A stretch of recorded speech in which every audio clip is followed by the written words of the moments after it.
4 dní sa v Ružomberku na pôde Katolíckej univerzity konal kongres Rodina a média.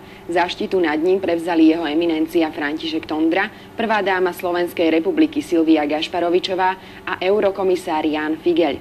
Cieľom konferencie bolo hľadanie odpovede na otázku, či sú médiá ohrozením alebo prínosom pre rodinu.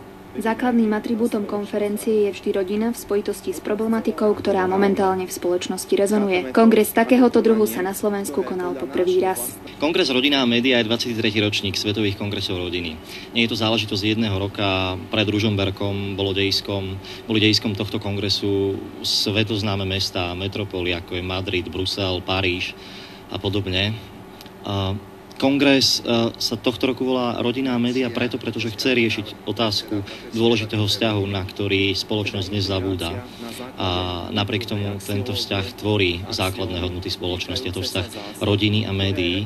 Kongres sa pokúsi nájsť odpoveď na otázku, či je možné vzťah týchto dvoch spoločenských inštitúcií nastaviť takým smerom, aby bol nacielený k celospoločensky želateľnému prospechu. Odprezentované prednášky ešte sami o sebe nie sú zárukou úspechu. Treba ísť ďalej, dostať myšlienky hlbšie do spoločnosti a medzi ľudí. Bude aj záležať na tom, ako sa tie myšlienky, ktoré tu odznejú, rozšíria. Aký budú mať dopad. Nemalo by to skončiť zajtra v Ružomberku a ďalej o tom nehovoriť.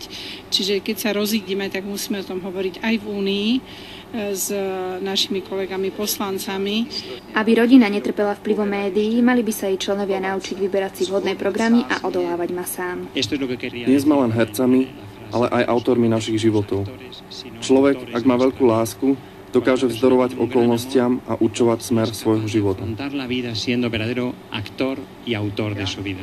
Konferencia chcela naučiť, ako si vyberať programy a filmy, ktoré nás posúvajú a pomocou ktorých rastieme.